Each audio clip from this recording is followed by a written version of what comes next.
shall we wait for a few more minutes? Sure, Dr. Tom. All right.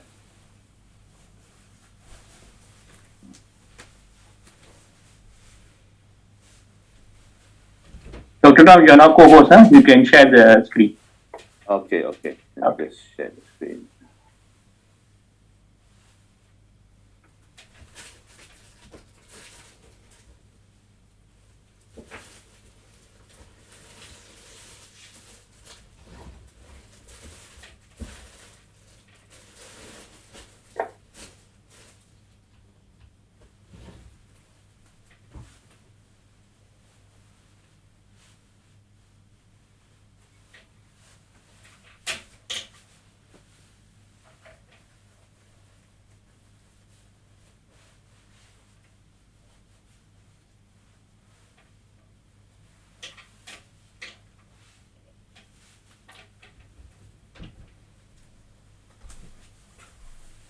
How many are we expecting? Tom, there's 64 in, and it's 9 o'clock. I think we can start the class. Okay, all right then. Right. Sure. Okay. Good morning, everyone. So I understand that this one is the so-called rehearsal, our second tutorial. What I can do is, as I go along this tutorial, if you have any questions, you can also put it into the chat, right? And I can explain a bit further. But I'm going to follow the same format I did for the MHCE. Hopefully that you'll be able to actually understand it better. All right. Okay. Now, this one is your strategic management assignment, and there are two parts to it. I'm sure you know it's quite standard. Now, if you look at the system or business is actually a system. Now, how do you define a system? Do you know what is a system? Anyone? You can put it into the chat. Because it's important to understand how you can look at the organization from a holistic perspective so that the strategy development becomes much easier. So what is defined as a system? Anyone?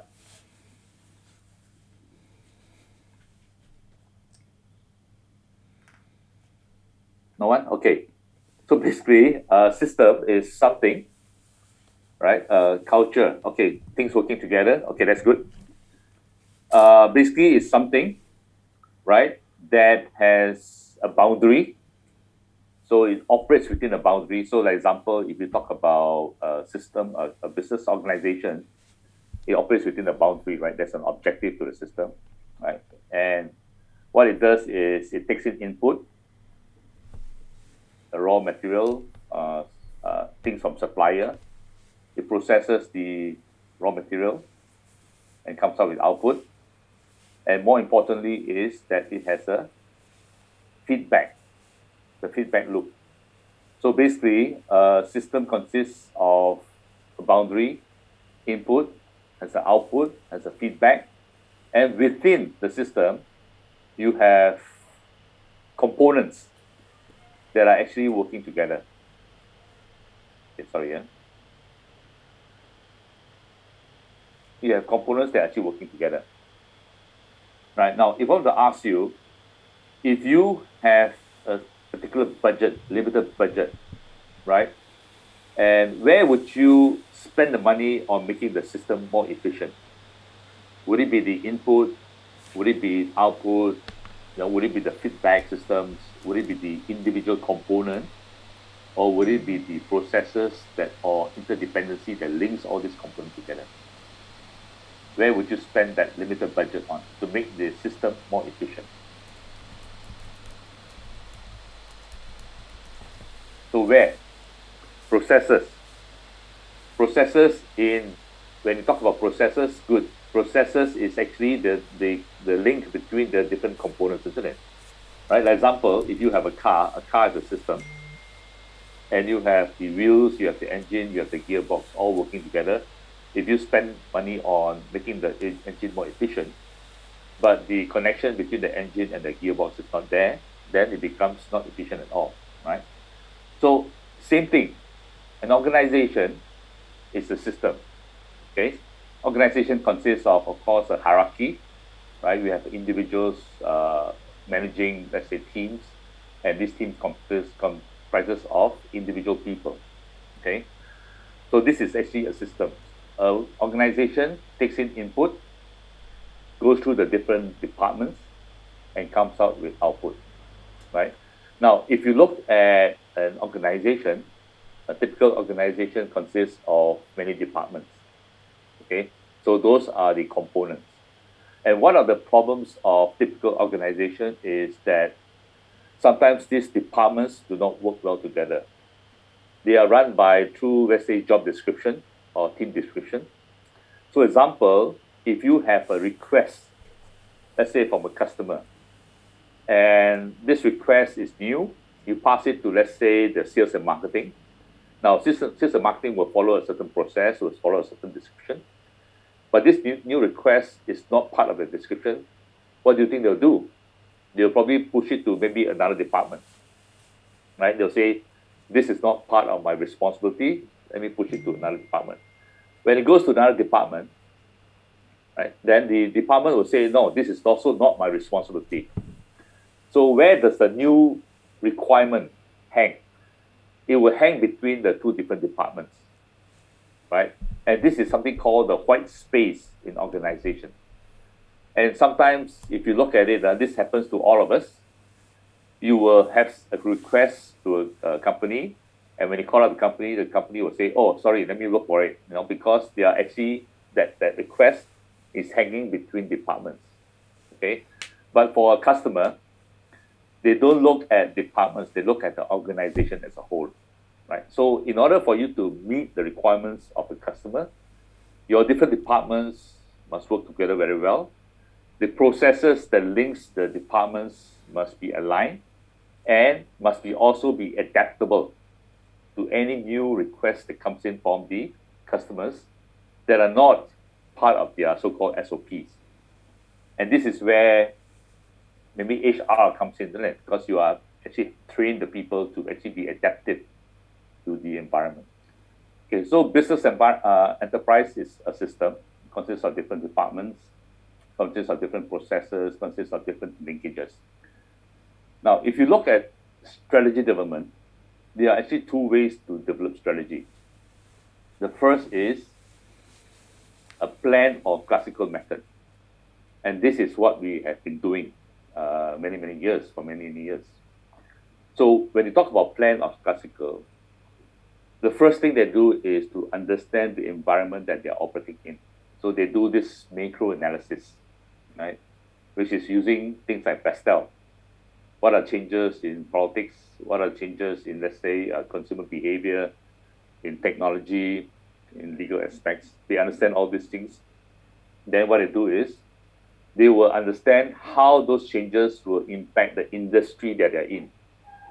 So let's say, example, I am in the hotel industry. Now, of course, the changes in terms of environment is COVID, right? COVID has decimated the whole industry, all right? So they want to understand how external environment will impact the industry because every company is operating within a certain industry. Now, when they look at industry, they will also want to understand which, let's say, life cycle, which part of the life cycle they are in, right? Example, if let's say I'm in a new industry, let's say Bitcoin or cryptocurrency. Now, this industry is growing, right? Or it's new. When you look at a new industry, what happens? When you look at new industry, consumers are maybe a bit more, there are different segments of consumers. One segment of consumers are people who are adopters. They are people who do not mind trying out, let's say, cryptocurrency. Right? They cherish all these ideas. They are the people who will stand in front of the Apple Store when a new product is launched because they are hungry for new things. So that's one person. Of course, if you look at consumer behavior, there are different parts of consumer. The other extreme are the laggards. The laggards are people who will not take new technology unless they are forced to. Okay, so it's important when you talk about industry is to understand where are you in the industry? Because it will also affect some of your strategies. You may also have to understand your market size and the share of the market, right? Your competitors, who are your competitors? Your customers, who are they?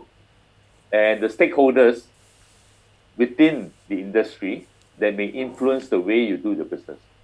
So understanding all these different data will help you develop a better strategy. So this is the plan and classical method. And this is, they call it market-based view. Market-based view is a strategy development process that is so-called developed by Michael Porter, right? He feels that, this is many years ago, he feels that in order for you to develop a better strategy, you have to understand the so-called operating environment that you're in. So the question here is, do you think this method of developing strategy still works today? What do you all think?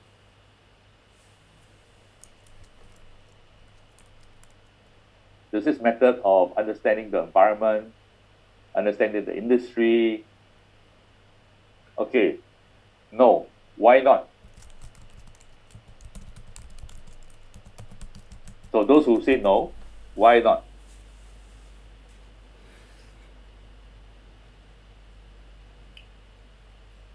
Rajesh, why do you say no?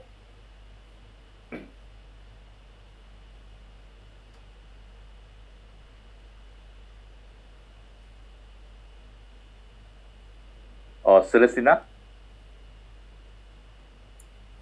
Hi, doctor. Hi. Why I said no is because now the market is a bit different and quite volatile. So maybe the approach is different.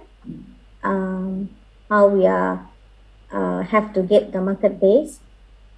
Maybe need to Okay. see different way of approaches. Yeah. Okay, good, good. So basically, the key word here is volatile, right? And as Vinod say, fast-paced environment. So if you look at this kind of processes, this traditional processes, classical processes, will take you months to develop the strategy, isn't it? Because you have to go and get data from the environment, industry. So by the time you come up with a strategy, which may be 6 months down the road, right? The environment may have changed. Okay, so that is one of the so-called issues when you talk about the classical method. Now, but if it's not used, right, can it still be used? And in what way can it be used? In what kind of industry can it be used?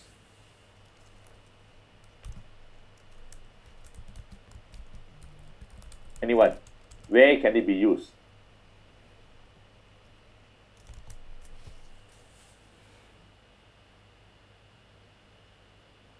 In traditional business, like?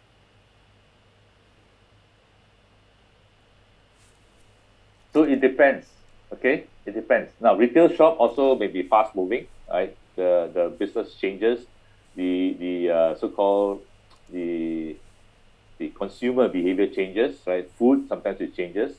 So if you look at a business, right, or industry that is slow moving, okay, or where you have a monopolistic environment, right? That's the example.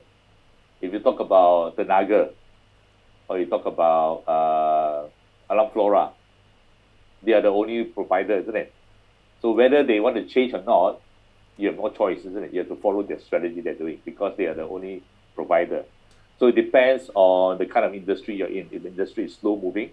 Now, food business, traditional food depends on the sector as well, isn't it? Right? So certain industry that are slow moving, you probably can use the classical method. But classical method is sometimes taught in a lot of places because it is the good structure to follow, okay, to understand strategy development. So this is one way of strategy development. The other way is something called the emergent strategy method. Now, emergent strategy is if you look at the layers of uh,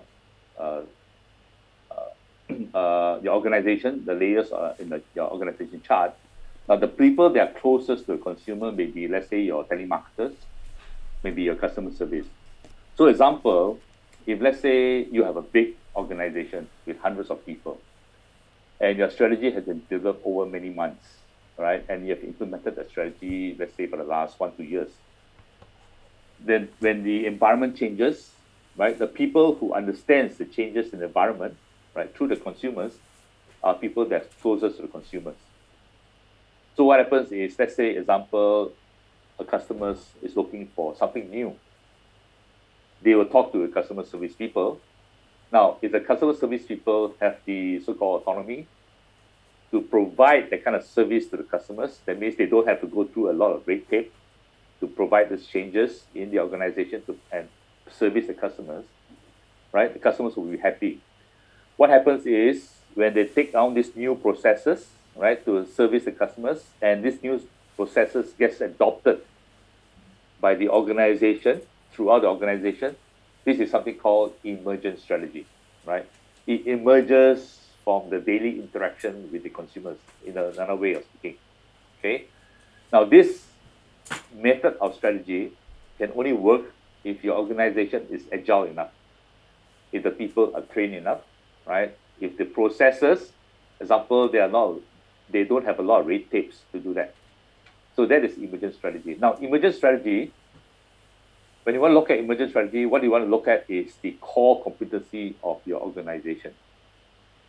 Okay, so there's two ways to do strategy. One is to understand the environment that you're operating in, right? The other one is to build a strategy around the core competency of the organization. So let's say, example, if let's say I am Google, okay, what is Google's core competency? What is Google's core competency?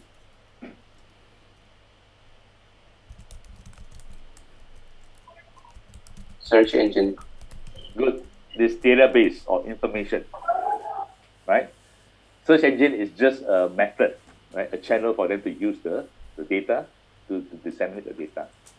So information is one that they call competency. So if you look at their strategy, they have actually built their strategy around their core competency, which is information.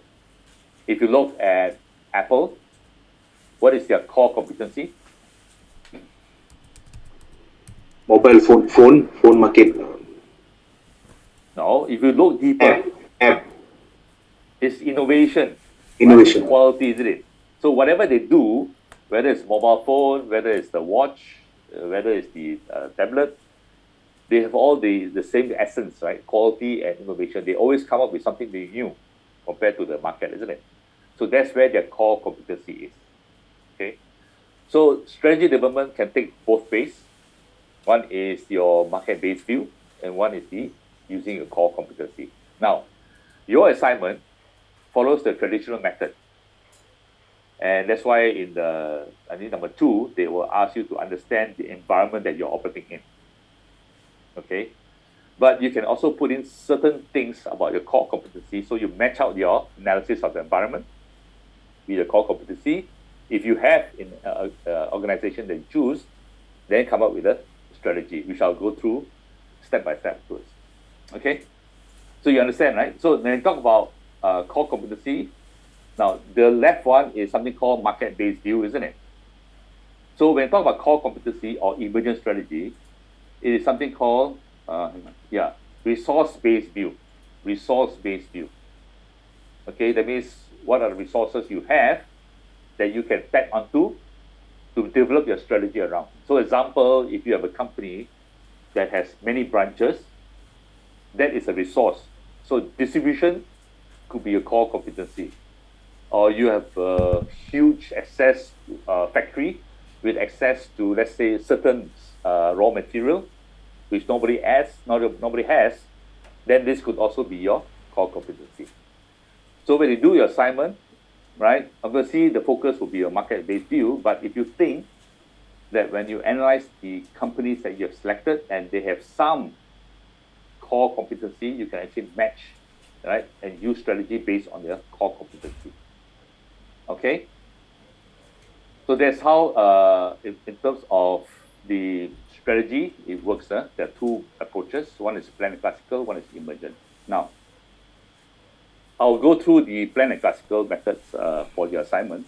But if you, let's say, look at core competency, how do I know whether I have core competency, right? How can I analyze the environment to understand whether I have core competency? So there are a few methods, right? Of course, one of them is the SWOT analysis, where it looks at strengths, weaknesses, threats, and opportunities. The other method you can look at is something called the DRIO, which is also another so-called tool that you can use. Now, what it does is it goes through a process of elimination. So let's say, example, you think you have a certain core competency, maybe your manufacturing process. Okay, so this manufacturing process is maybe something that you've patented. Okay, you have to ask yourself, is this manufacturing process valuable to the market? Does it make your product more efficient in terms of being manufactured? No, is it valuable? Okay, if it is not valuable to the market, then you don't have any competitive advantage. You have competitive disadvantage. But let's say it's valuable. Okay, then you go to, now, is it rare? Is it hard to find? This process, is it very unique in the market? If it's rare, right, then it's good, right? But if it's not rare, then you have competitive parity. You're just like everyone else. So assuming it's rare, then you go to I. I means, can it be copied? If it can be copied, then you have temporary competitive advantage, because you have that time period where nobody else has it now, but unless it's being copied. So maybe it's 3 months or 6 months. Okay, so but let's say, example, it cannot be copied, then the other one is you have to look at, oh, is the organization organized in terms of their structure to take advantage of that resource, right? If it is yes, then you have competitive advantage. You can use that resource as in terms of developing a strategy around it. If it's not, then it's unused competitive advantage. So this is a process that you can actually look at if you want to look at a resource and to see whether it's actually valuable for you to use as part of the strategy. So let me give an example. You have Starbucks. Okay, so Starbucks, in terms of their global presence, is it valuable? Yes, right, because you can reach more customers. Is it rare? It's not rare, but they are the biggest. Okay, that means global presence. Not many people have global presence, right? In, let's say, the coffee sector. Maybe Coffee Bean has, yes, right? Can it be copied? Can it be substituted? So global presence takes a long time. Okay, maybe many years.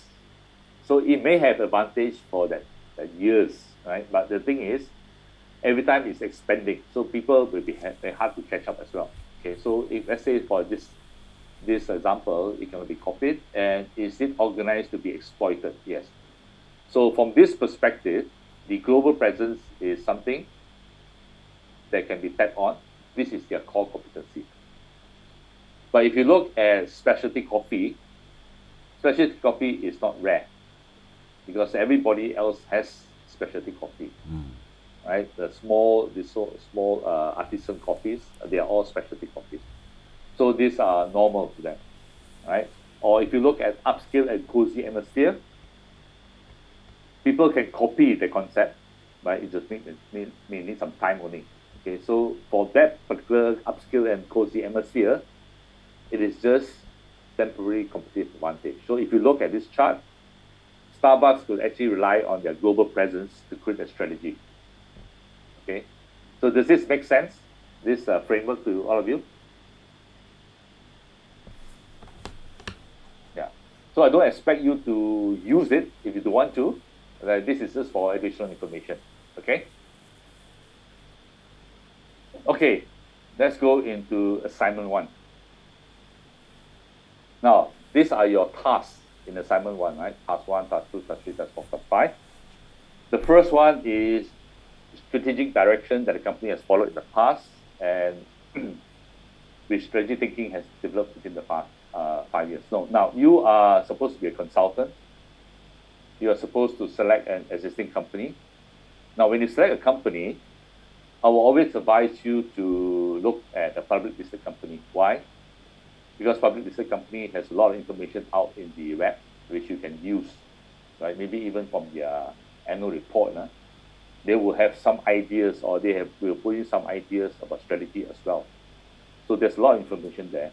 If you have your own company that you want to use and you think it's big enough and you can have access to data, you can use it provided you have, let's say, the permission from your management, because when it goes to the paper, the information is free for all.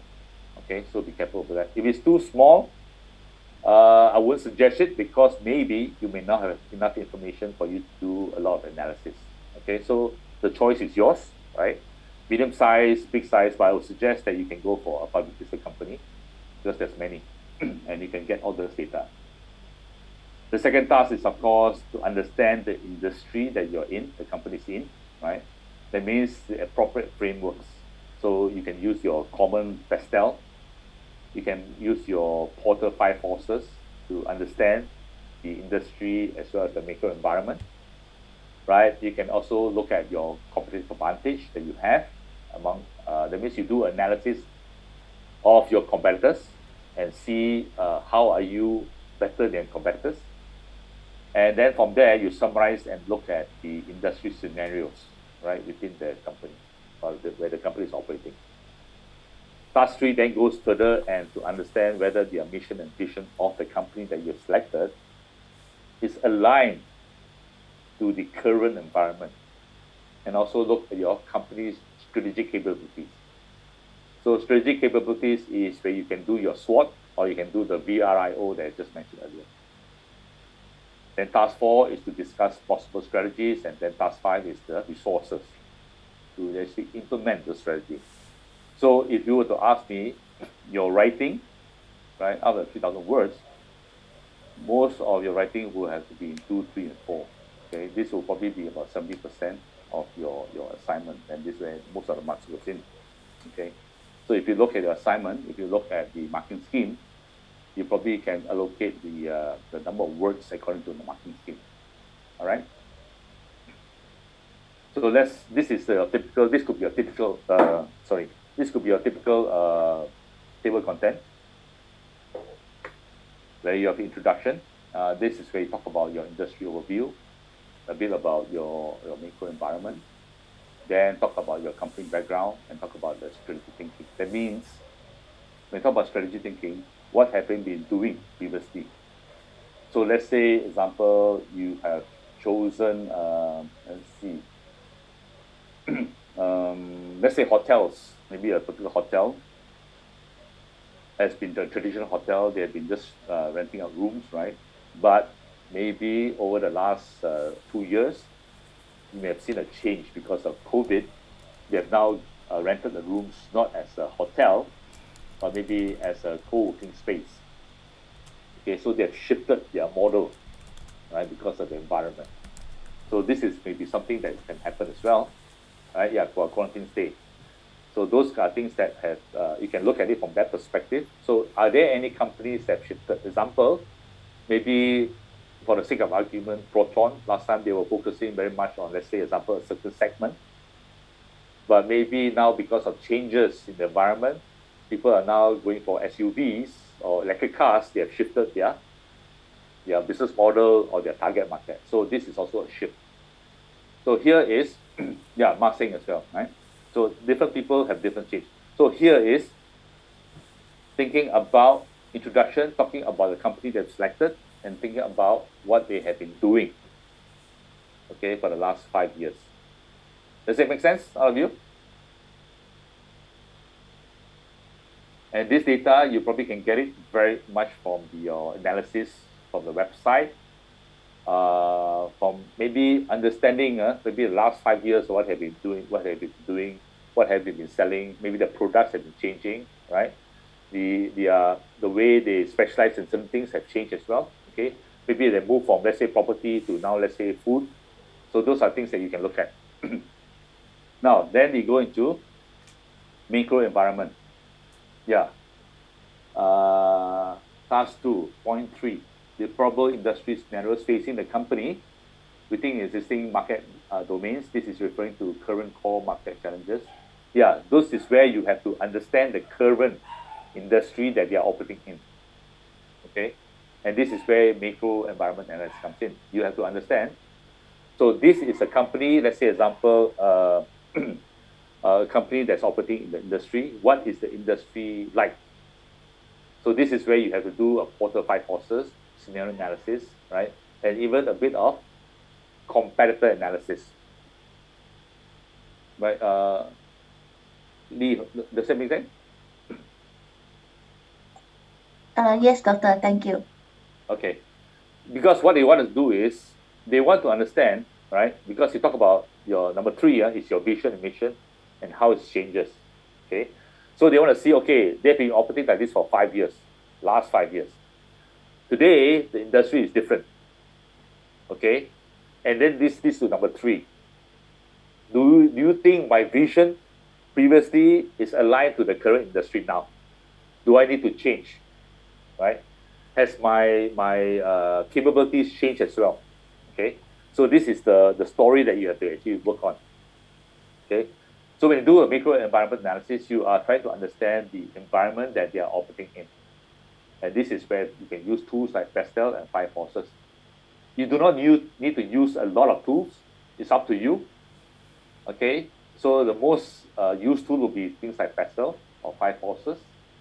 Right? Or even they call it, there's one force in addition to the five forces. Have you heard of the sixth force? Anyone? So, so Porter five forces are what?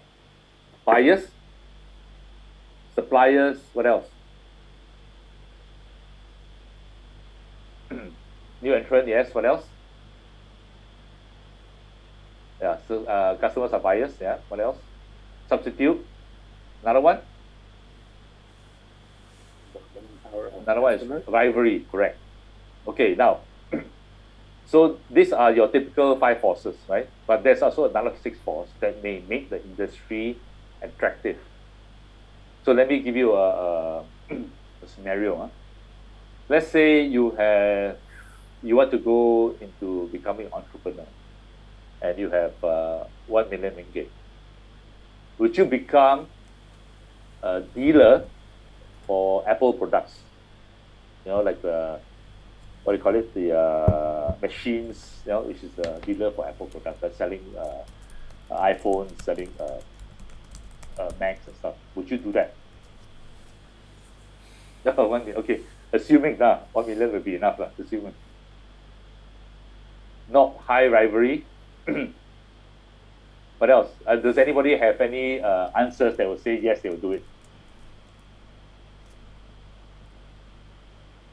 Okay, let me ask you, do you know how much a company like Machine will earn, let's say when they sell an iPhone? Less than 200. Less than 200. Okay, basically, you are looking at 2% only. So if you say it's a 6,000 phone, you're talking about 120 ringgit, right? So it's a very small margin. So Rachel, correct, right? 2% to 3%, very small margin. Now, if you look at it from that perspective, nobody in their right mind will do that, right? Because they have to buy a lot of stock, keep the stock, and then technology changes so fast. If they don't sell the stock, then they lose. But why would people still be doing that?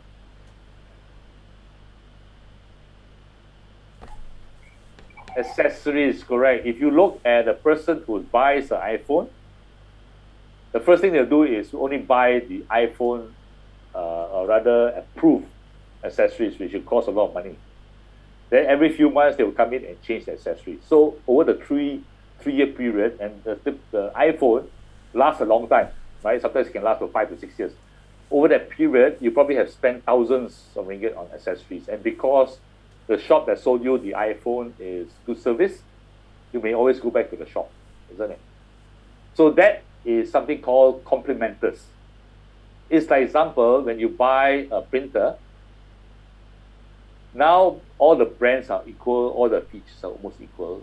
What do you use to select the printer that you want to buy? How do you determine which printer to buy?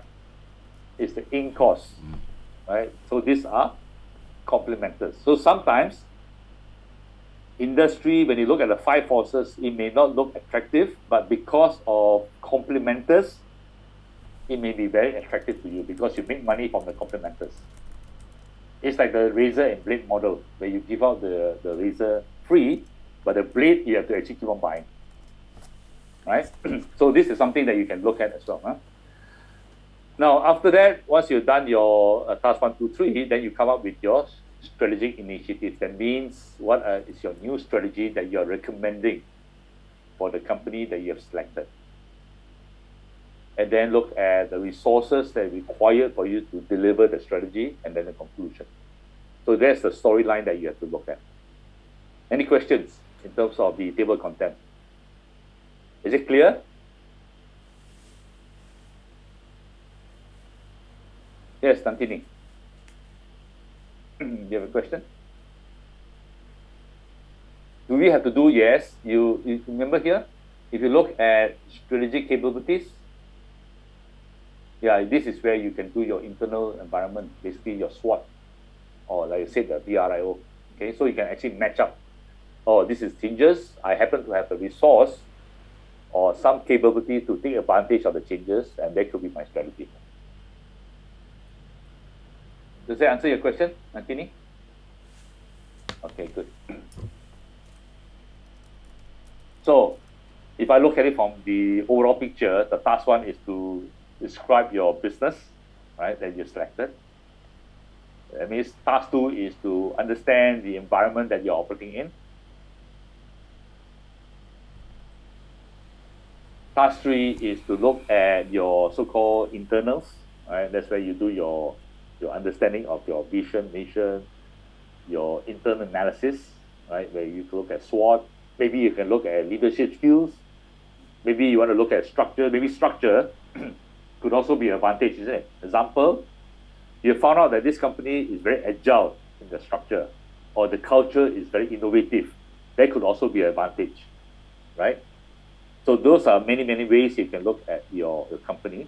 Okay, not necessarily only a certain particular like resources in terms of money, right? It could also be culture. It could also be processes that they have that is very unique, that allows them to develop products much faster.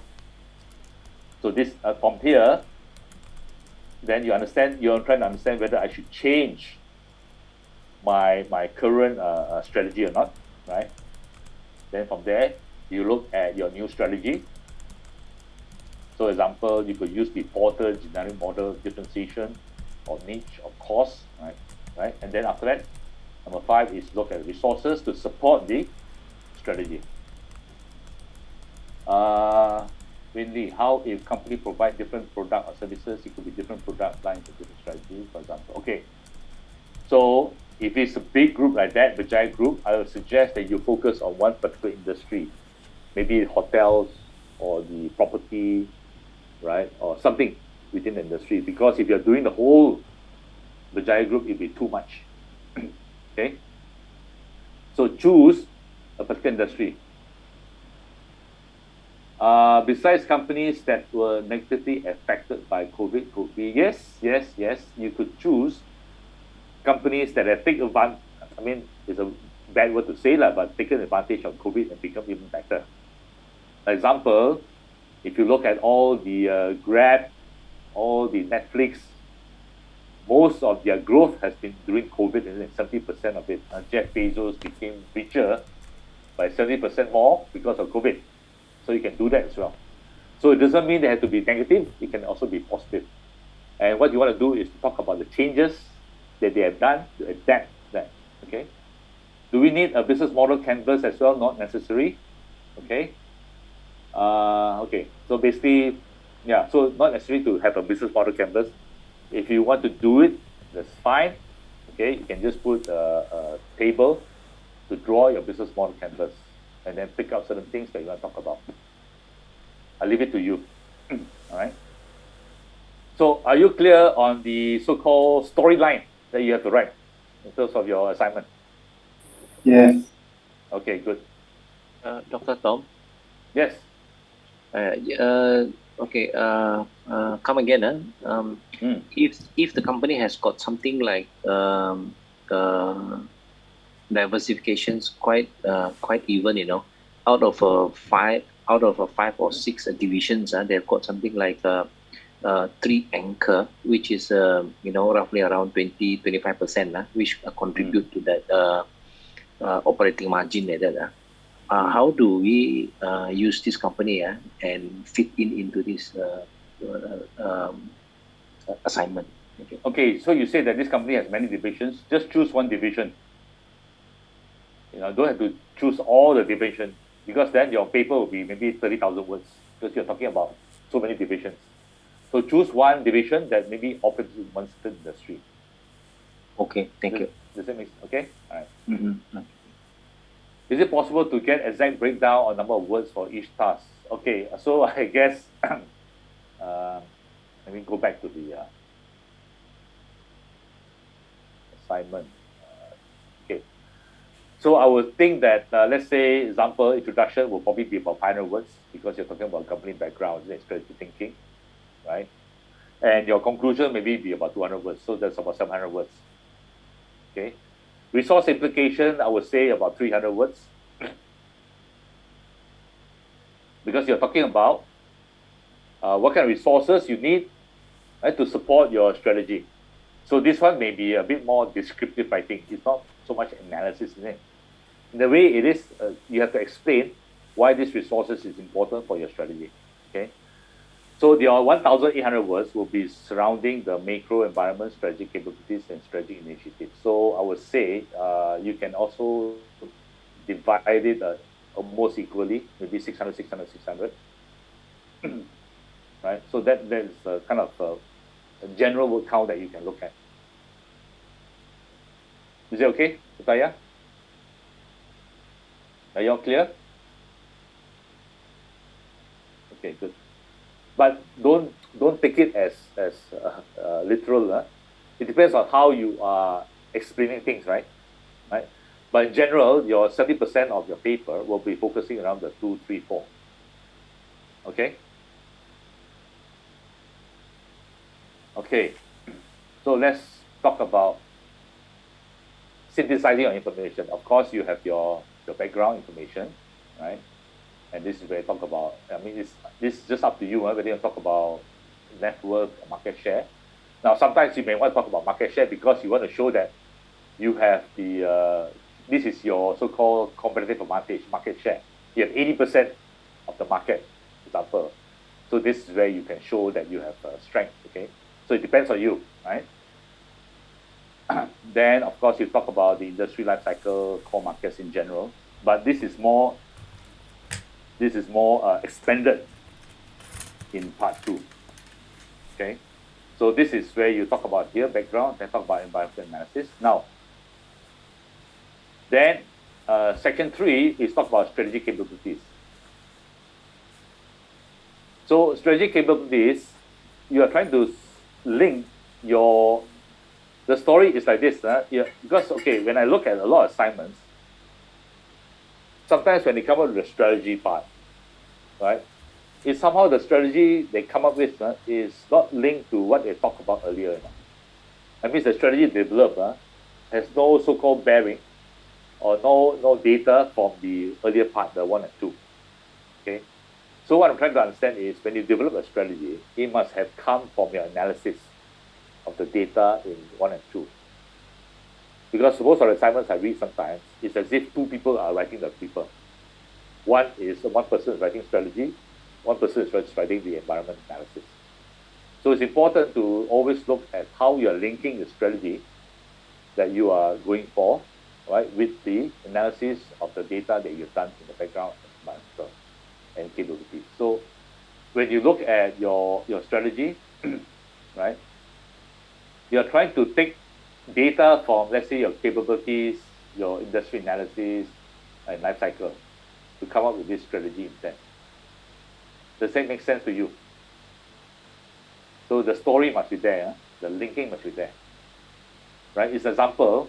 If you talk about example, I have let's see. Okay, let's say we talk about you have 80% market share, blah blah blah. You are very good in distribution. Then suddenly your strategy, you say, oh, I'm going to do product development. Then the reader will understand, hey, you are doing product development, right? But you, in the beginning, you're talking about market share, you're talking about distribution, you're talking about you have a lot of network of people. How is that supporting product development as a strategy? Okay, so you must make sure it is aligned. Maybe you talk about, in the background, you talk about product development, you talk about a strong R&D team. That's why you want to go into product development as a strategy. Does that make sense? All right. So that is important. So then from there, see, after all you have done, all this is linked, then you come up with your possible strategy to defend their business. And then you have what is differentiating you, what is your unique advantage. That means what is your strategy different for this one compared to the previous one. And then what are the resources you need to support this strategy. So this is the story that you want to create in your assignment to make it valid, in a sense, to make it logical. Okay, let me just take some questions. Hold on. Binod, following the 5-year analysis, determine whether the company make the strategy to shift to the 5th year as a result of COVID. Depends on you. If you think that the 5th year strategy is still valid in the face of COVID, yes, by all means, you can say yes, it's still valid. But if you think it's not valid, you can propose a new strategy. All right? Yes, Zuari, I will upload all the slides to the portal. No worries. So, Vinod, does that answer your question? Okay, good. So, anybody else got this question before I move on to the next slide? Are you clear? Are there any doubts in your mind as to how to do this assignment?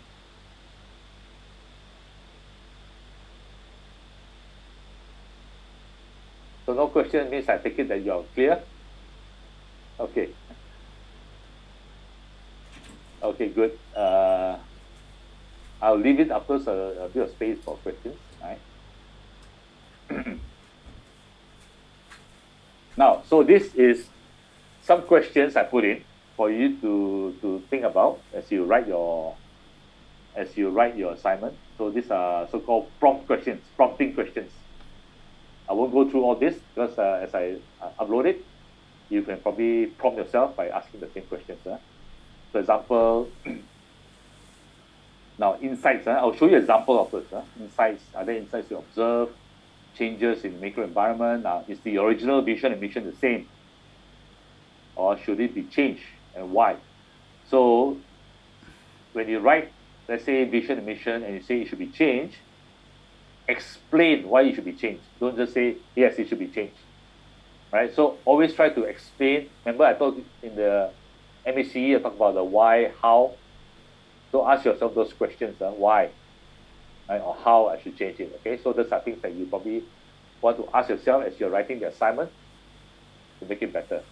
So like I said earlier, once you finish one draft, go away, right? Don't do it, do something else different, then come back to your draft again, and you probably see a lot of loopholes that you probably can improve on. Okay?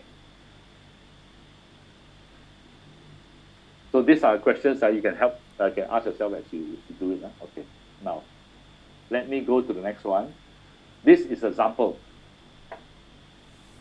So if you look at it, right, they talk about the task one, they talk about environmental impact are the main drive of EV market growth. So this could be an insight. Okay. Or Tesla corporate strategy became this is talking about Tesla. So all these are insights that you can bring out, because then your strategy can be developed on some of these insights.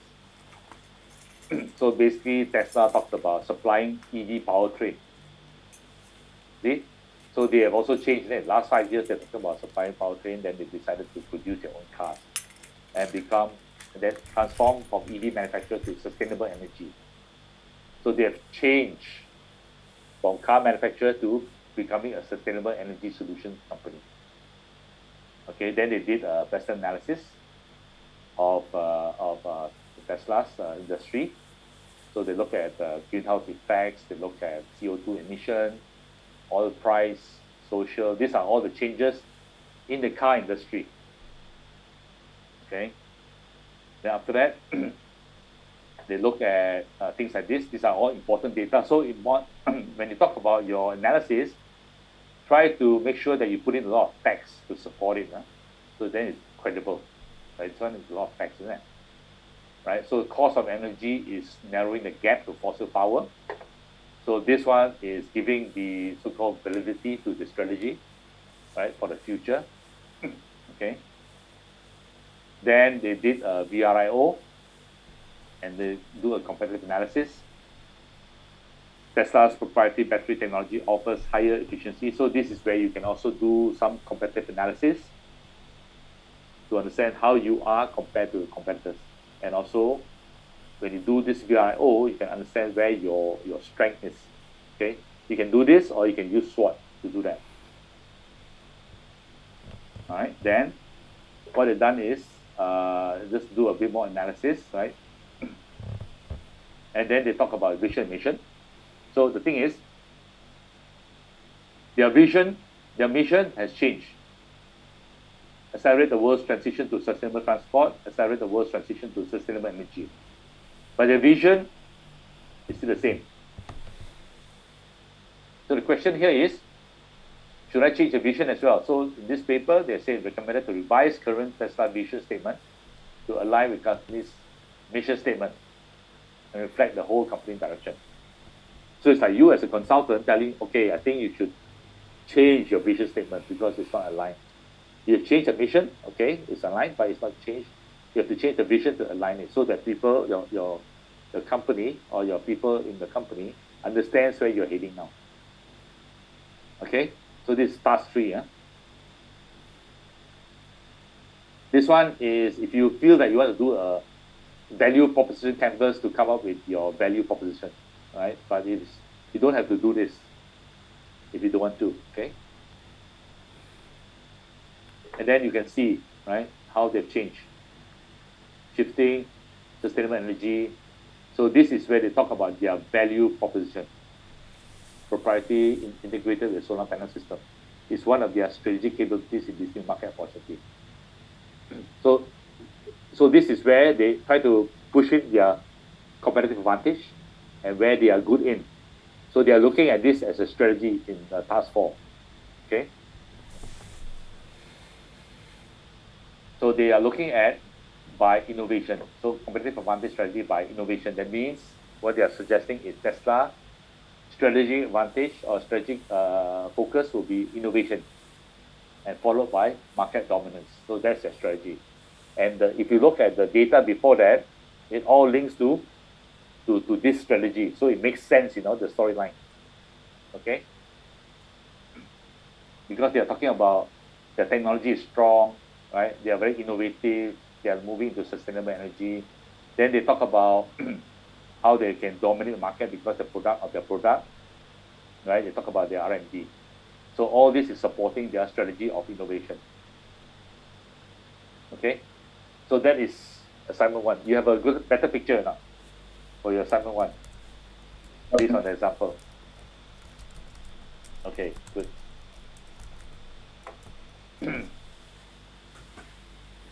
Good. So any questions on assignment 1 before I move on to assignment 2, or you can also ask me when I finish assignment 2, right? And I can open up for questions, okay? Okay, assignment 2, straightforward. It's the same thing as your MSCE.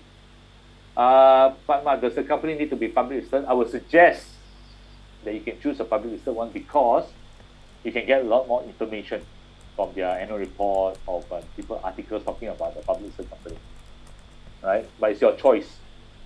It doesn't have to be Malaysian based. It can be overseas based as well.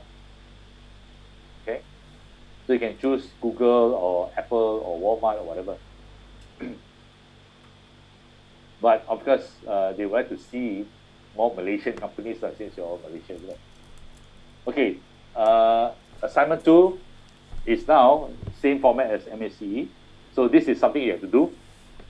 Put in your PowerPoint here, and then if this PowerPoint is not clear enough, you have to maybe describe a bit of the PowerPoint. So this is the slide 1 to 5 is summation of the assignment. So that means don't copy straight away from your assignment 1. Paraphrase a bit, and summarize it, and put it to slide 1 to 5. Then slide 6 to 9 is how do you implement the strategy. So example, Tesla is talking about market dominance and talking about innovation.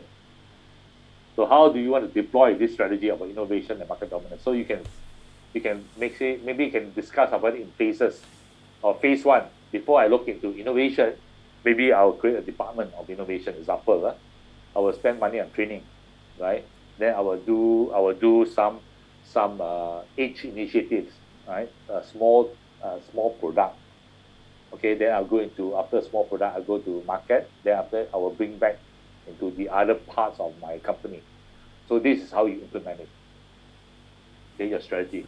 Whether it's product development, or whether it's merger and acquisition, or whether it's market dominance, it is up to you. But just describe, slide 6 to 9, how you intend to implement that strategy. Okay. Then slide 10 and 11 is what are the challenges during implementation. That means, example, your company is currently like this. When you're talking about new strategy, do I need to re-engineer my process? Do I need to fire people? Do I need to hire people? Do I need to change leadership? So these are challenges you may face. And basically, when you talk about these challenges, maybe describe a bit about how you overcome these challenges. Slide 12 and 13 is the possible risks that you may face as you're implementing this new strategy. And slide 14 to 15 is your recommendation and conclusion. So this is your composition of your slides. Any questions?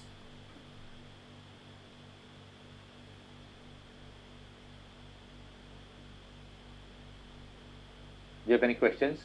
So it's just discussing about the implementation of your strategy. Because they'll say, okay, it's good, you have this strategy is good, so how are you planning to implement it? What has to change? Do I need to restructure the whole thing, right? Do I need, what are the possible risks and management strategies, and what's my recommendation? Okay. Now, before I, so let me finish the last slide, and then we can open up for questions. So here, make sure plagiarism. Evidence. Make sure you have data to support it, and limit your descriptive writing. Have more critical thinking. So these are things that you have to be very careful, especially plagiarism. Okay, once they see high plagiarism, no questions asked, they will fail you.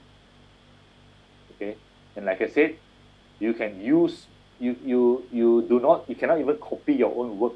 So if you are using, let's say example, your MACE, the first part is always similar, isn't it? You may want to use that, but you make sure you paraphrase again for your strategy paper.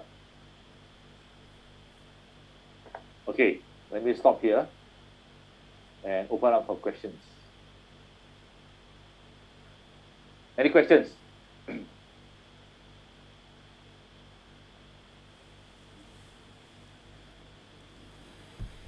Anyone? Questions?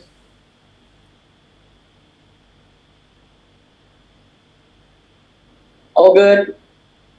All good. No questions at all.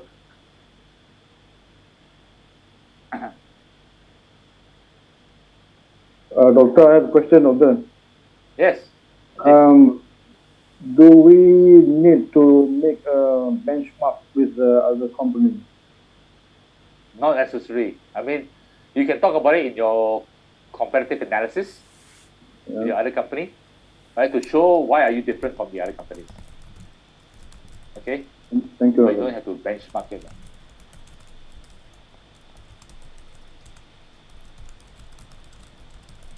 I think this is your third round, so you probably have all questions all already answered.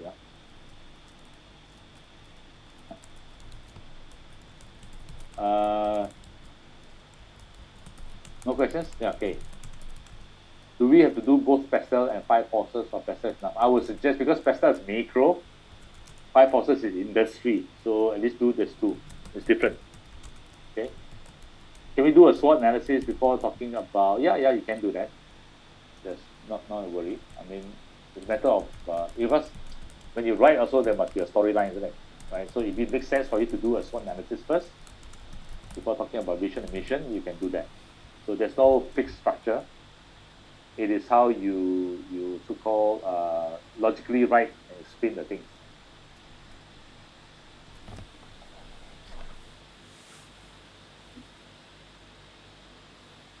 Okay, share some experience regarding strategic management in your business experience, not related to the assignment. Okay. Okay, strategy is very difficult. In fact, I'm doing a strategy workshop next week for a company, a consulting company. And one of the biggest problems about strategy is, if you look at the whole environment, right, is the environment consists of so many things. You have business, you have stakeholders, you have products and services, you have competitors, you have the micro environment. All this has to be taken into account when it comes about strategy. Okay, so it's not easy when you talk about strategy development because you are looking at so many things at the same time. So you are trying to develop a proper structure. Okay, so what I've done was, when I look at strategy, I tend to, I've modified the business model canvas to have different segments and to ask questions based on these different segments. One of the most important thing about strategy development is the way you synthesize information. Okay, synthesize information. Because you want to make sure that it is coherent in terms of the use of your data, support your data to come up with a strategy. So recently I did, together with the team, I did a strategy initiative for a plan for a company that is actually in digital signature. So digital signature, if you look at it from that perspective, is new. So what we have to do, because Malaysia is new, what we have to do is do a lot of use cases for foreign countries, right, to see how we can be fit into the current market. So those are some of my experiences in terms of strategy.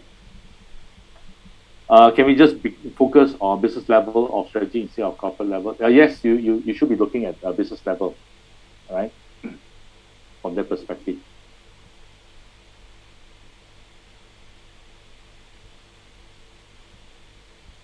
So I won't be the marker. I'm not sure who's the marker. So make sure what's okay. When I talk about previous tutor, maybe you can explain a bit more.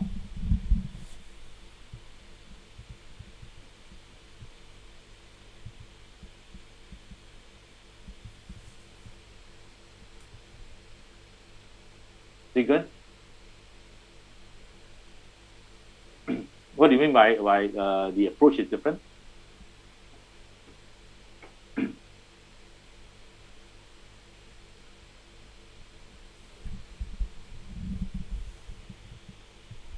The components of the assignment is the same, right? Task 1, 2, 3, 4.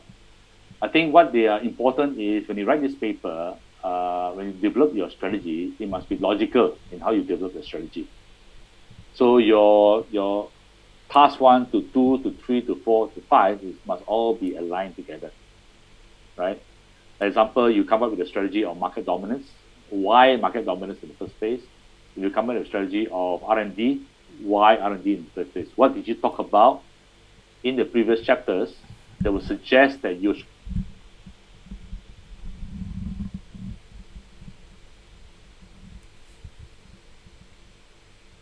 should be looking at? I cannot decide now. The extension, you probably have to talk to the university about this extension. Have you all started in the first place? Probably you start only the last week of the assignment. If the company under study is implementing all 4 NSOT strategies all at the same time, wow, so fast, now. Yes, I think you just do one, don't do too many, then your writing is too many again. Because every time you do, let's say you do 4, you have to justify why 4, So does your data in the beginning support that 4? right? So I suggest you focus, go into, let's say, one. Even in an actual business scenario, you don't see a lot of people doing so many strategy at one time, isn't it? Because first of all, you may not have enough resources to implement all the four strategies or five strategies together. Okay, so it may be one strategic thrust, one overarching strategy, but you may have different activities aligned to that strategy, right? So you may have many activities aligned, but aligned to one strategy, it's not different strategies, because then your focus is not there. I think the max you can see is maybe one or two, but not many strategies all at the same time.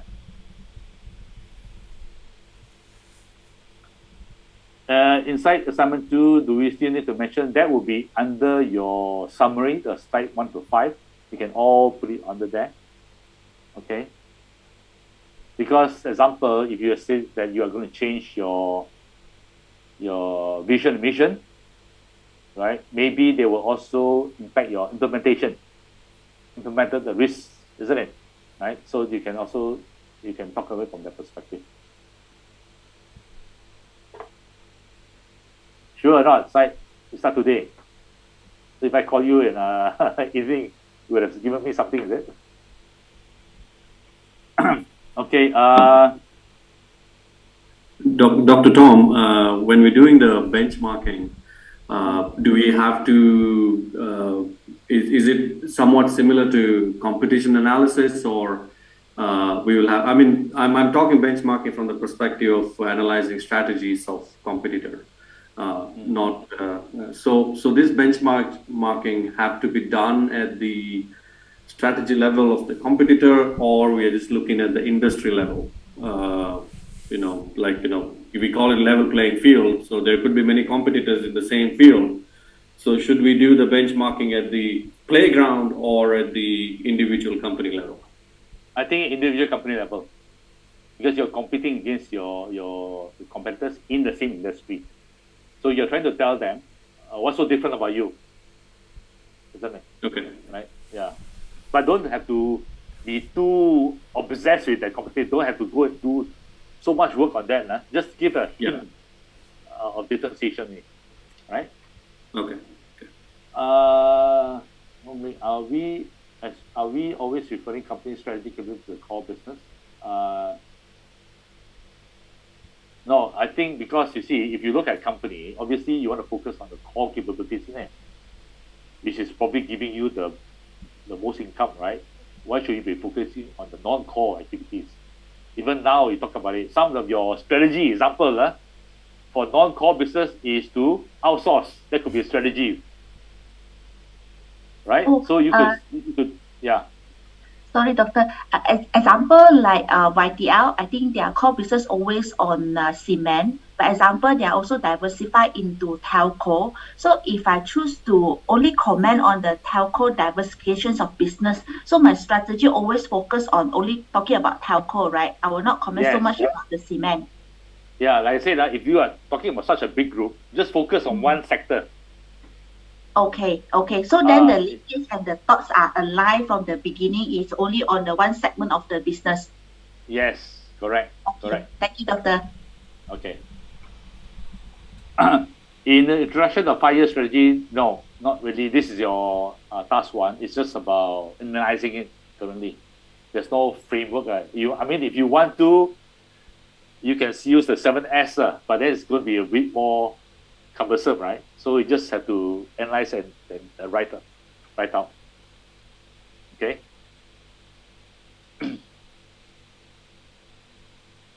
Okay. Any other questions? I will put up this. Let's see. What time is it now? Oh. Very fast. 1 hour only. Any questions that you have?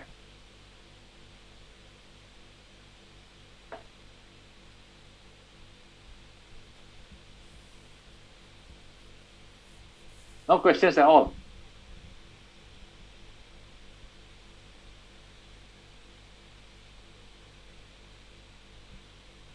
Okay. No questions. So if no questions, then then we can probably call it, we can finish up now because nice hair. Thank you. I had a haircut after 3-4 months, I got.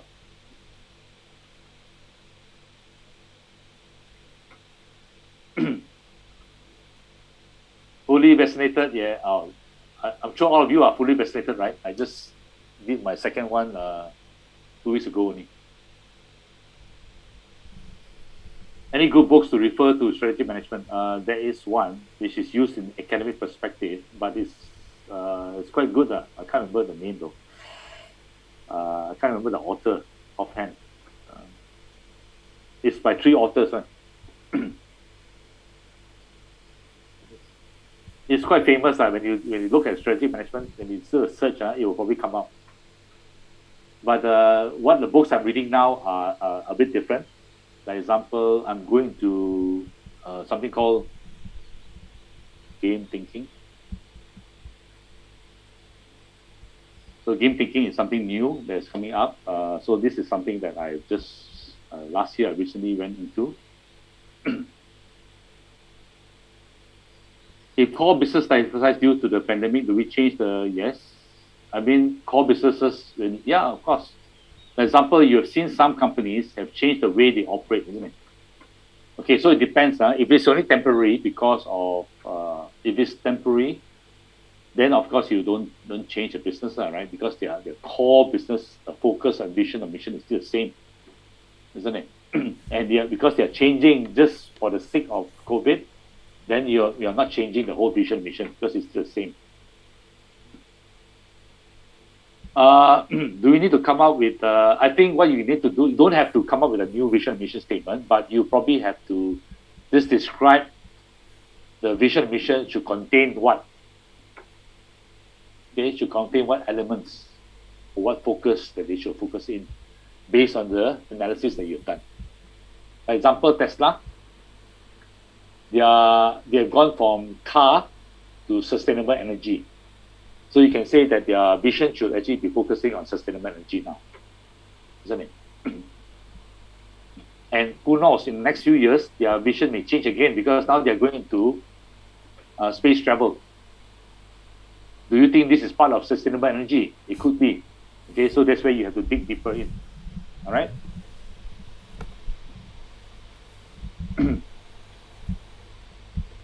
Would you suggest blue ocean strategy? Would it be more suitable for government agencies? Okay.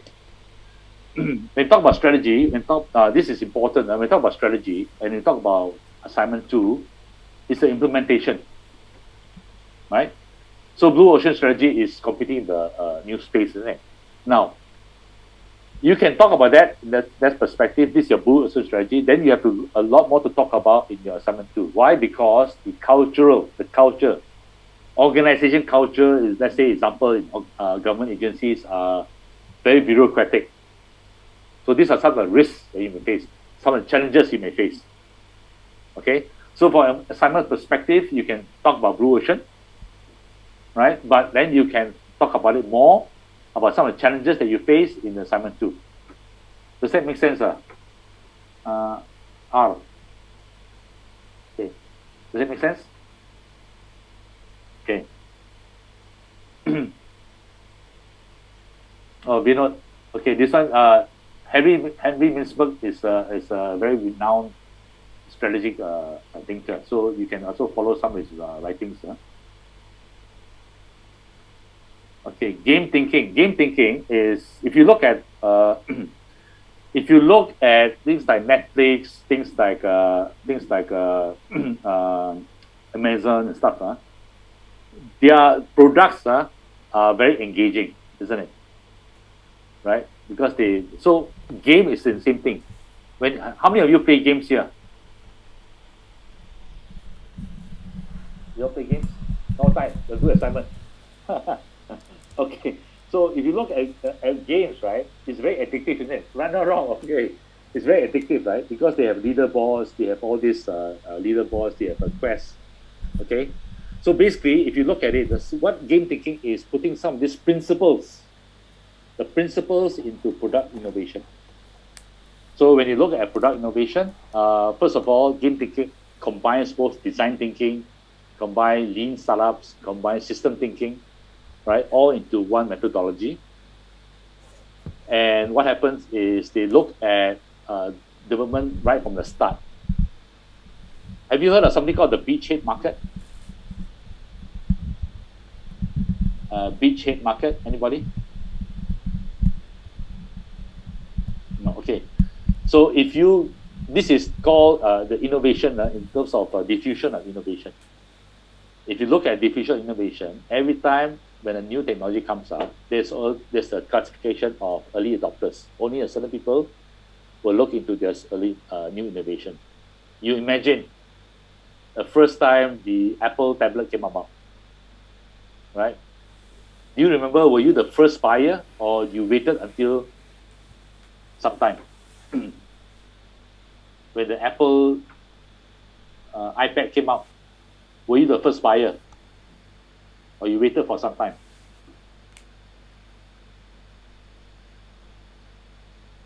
Any of you were the first in line to buy it? Waited. Okay, so if you look at innovation, there's the early market and there's a mass market, right? So early market to mass market, there's this something called crossing the chasm. So let me read, you should do this book. You should read this book. Wait, let me just type it down.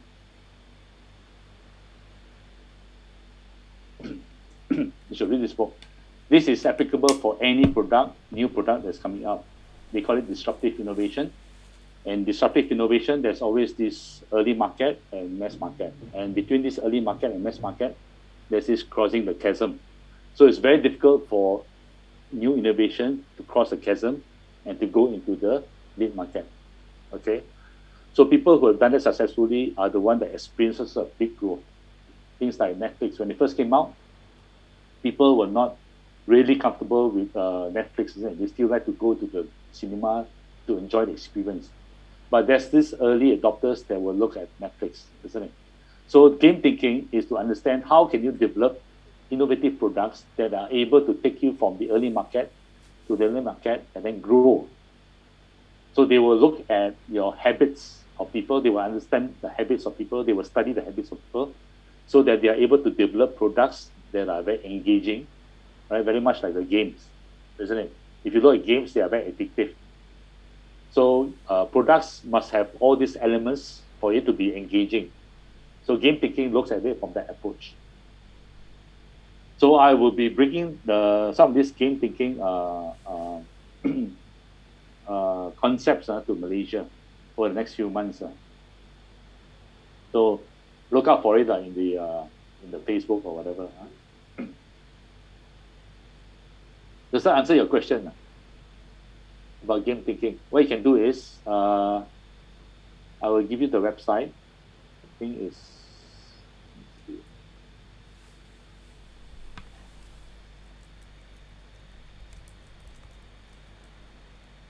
just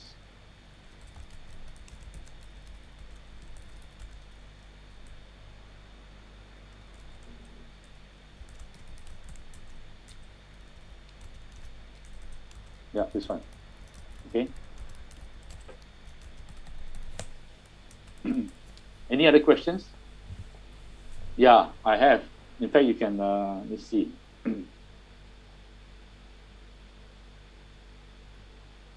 I also got a YouTube. Look out for Mindstorm.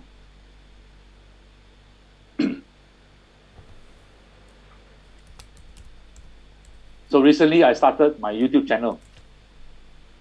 I think because of the COVID, I think about 1 month back. So I'm going to try to look at more videos to put up. So I'm going to talk about, I'll talk about this like V-shaped market, exponential organization.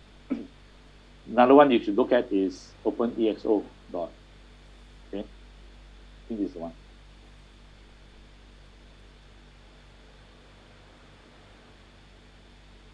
Sorry, .com. Yeah, .com. It's OpenEXO.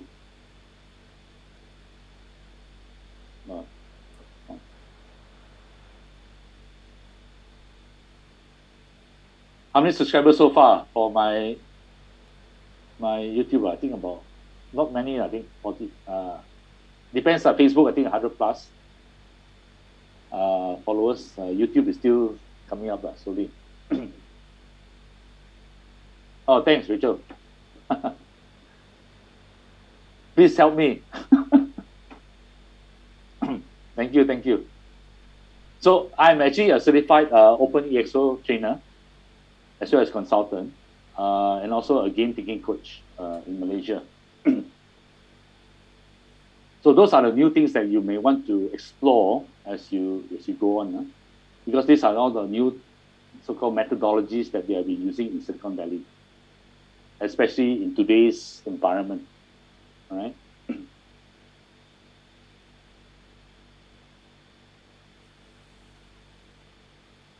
Any questions? You have any questions?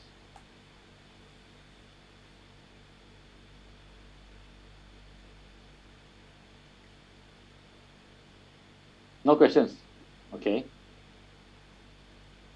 Thank you very much.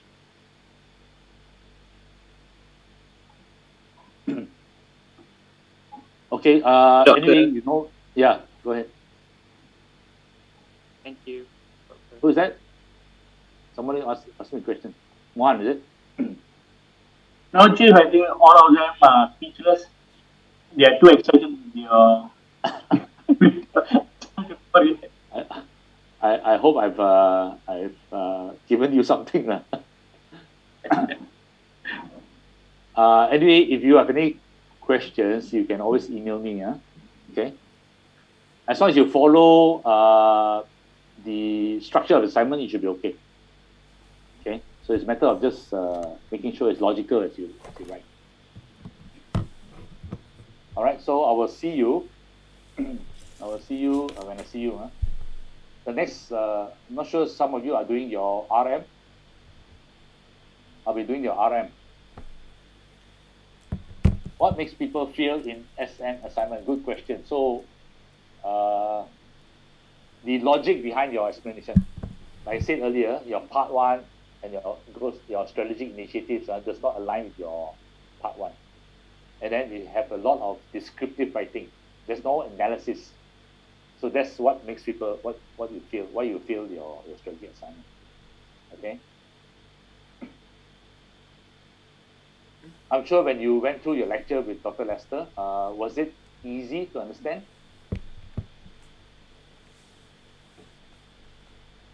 I see Hong Ling shaking her head. Not easy to understand. Okay, what is it that's not easy to understand?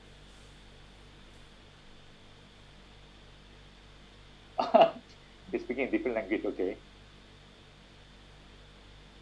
Yeah, Dr. Lester is good, yes, correct.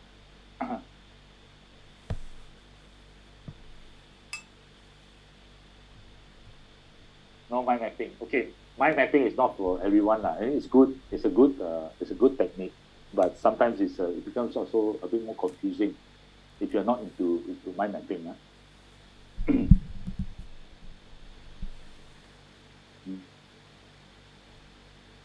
Yeah, strategy is a very heavy paper. Okay, very heavy paper. So that's important. So I try to break down into a more simple format. Of course, when you go into strategy group, a whole full blown, it's a bit more complex. But I try to make it so this is a good start for you. So as you go and read more, you probably have a better idea about strategy. I'll be a tutor for RM.